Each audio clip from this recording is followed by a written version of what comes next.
This video speaks about the duties of a maintenance technician in a facility. The maintenance technician reports to the maintenance program coordinator, who reports to the technical manager.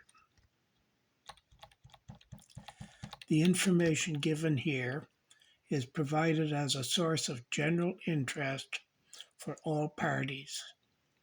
It may be used by human resource personnel as a base to develop job requirements for positions required to be filled within your company. It may also be used by job seekers to provide an understanding of advertised job positions and allow them to write their resume in a manner that suits the advertised or non-advertised position.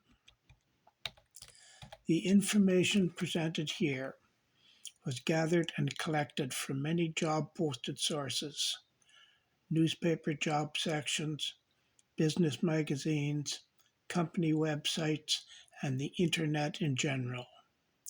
It presents a cross-section of the needs and requirements of many diverse industries, especially the building facility management, operations, and maintenance requirements. The scope of work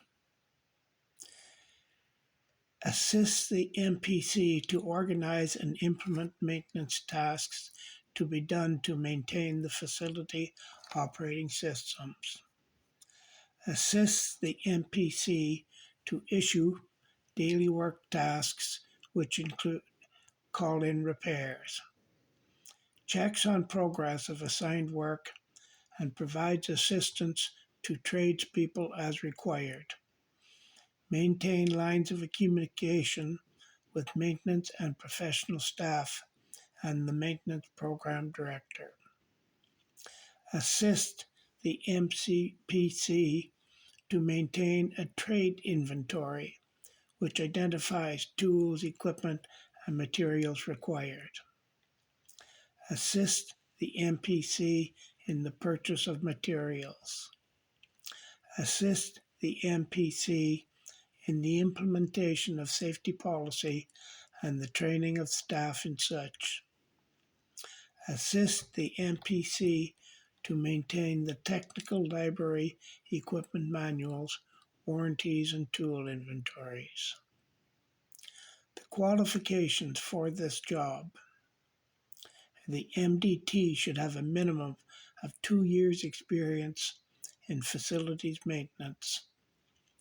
It is desired to have a technical degree or trade certification in a related discipline. The MDT must have skill in reading blueprints, specifications, and diagrams related to the trades. The MDT must have good computer skills. The MDT must have working knowledge of the local building codes and regulations. And the MDT must have good people skills. That is the end of this section.